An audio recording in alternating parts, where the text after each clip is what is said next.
ગત તારીખ 15 જાન્યુઆરીના રોજ ધ્રોલ પોલીસ સ્ટેશન ખાતે FIR નંબર 38/2026 દાખલ થયેલ હતી, જેમાં તુળજા ભવાની જ્વેલર્સ કરીને જે દુકાન છે તેમના ફરિયાદીની ફરિયાદ હતી, જેમાં દુકાનના પાછળના ભાગે બાકોરું પાડીને અજાણ્યા ચોર ઈસમો અંદર પ્રવેશ કરી સોના તથા ચાંદીના દાગીના ચોરી કરીને ફરાર થયેલ હતા.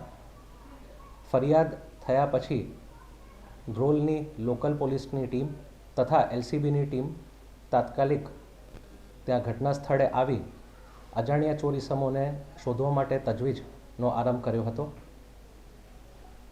3 દિવસની મહેનત પછી હ્યુમન અને ટેકનિકલ ઇનપુટ્સના આધારે LCBની ટીમને બાતમી મળી હતી કે આ અજાણ્યા ઈસમો જે છે એ મોટરસાઇકલ પર ચોરીનો મુદ્દામાલ લઈ જોડિયાથી ધ્રોલ તરફ આવી રહેલ છે. આ બાતમીના આધારે તેમને ઇન્ટરસેપ્ટ કરીને ત્યાં જ ત્રણેય અજાણ્યા ચોર ઈસમોને પકડી લઈ અને સાથે ચોરીનો જે મુદ્દામાલ છે તે પણ રિકવર કરેલ હતો. આમાં ચોરીનો જે મુદ્દામાલ છે એમાં જે સોનાના દાગીના છે એ 175 ગ્રામ રિકવર થયા છે, એની કિંમત 17,50,000 છે. જે ચાંદીના દાગીના છે એ 11 કિલોગ્રામ રિકવર થયા છે, જેની કિંમત 9,46,000 છે.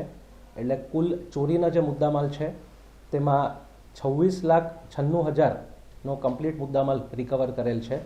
આ ઉપરાંત જે 2 મોટરસાઇકલ છે તે ઉપરાંત 4 મોબાઈલ ફોન છે અને જે ચોરી કરવામાં લોખંડના સળિયાનો ઉપયોગ કર્યો હતો તે પણ રિકવર કરવામાં આવેલ છે. આ 3 જે અજાણ્યા ઈસમો છે એમના નામ છે હિંમતભાઈ પાંગડાભાઈ મહેડા, બીજા શૈલેષભાઈ નવલસિંહ મહેડા અને ત્રીજા ટીનુભાઈ પાંગડાભાઈ મહેડા.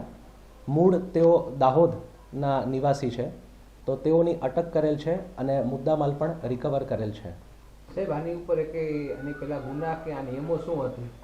હાલ આમની ઉપર કોઈ ગુનાહિત ઇતિહાસ જાણવામાં નથી આવ્યું, તે છતાં એની તપાસ હજુ આગળ ચાલુ છે, તો આગળ મળશે તો એ પ્રમાણે જાણ કરવામાં આવશે. સાહેબ, એમો શું હતી? આમની એમોમાં એવું છે કે આવી એમો પહેલીવાર અહીં જોવામાં આવી છે.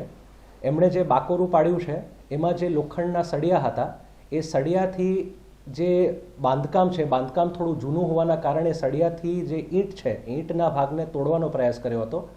એક ઈંટ તૂટી ગયા પછી એક ઈંટોને એમણે ધીરે ધીરે બહાર કાઢી હતી, જેથી વધારે કોઈ અવાજ ન થાય, એટલે આજુબાજુમાં એ રીતના જાણ નથી થઈ. એટલે આ પ્રથમ વખત આવી એમો અહીં જોવામાં આવી છે. હાલ અત્યારે કશું જાણમાં નથી. સાહેબ, કોઈ રેકી કરેલી કે બનાવ સ્થળ ઉપર એ હાલ તપાસમાં ખુલશે.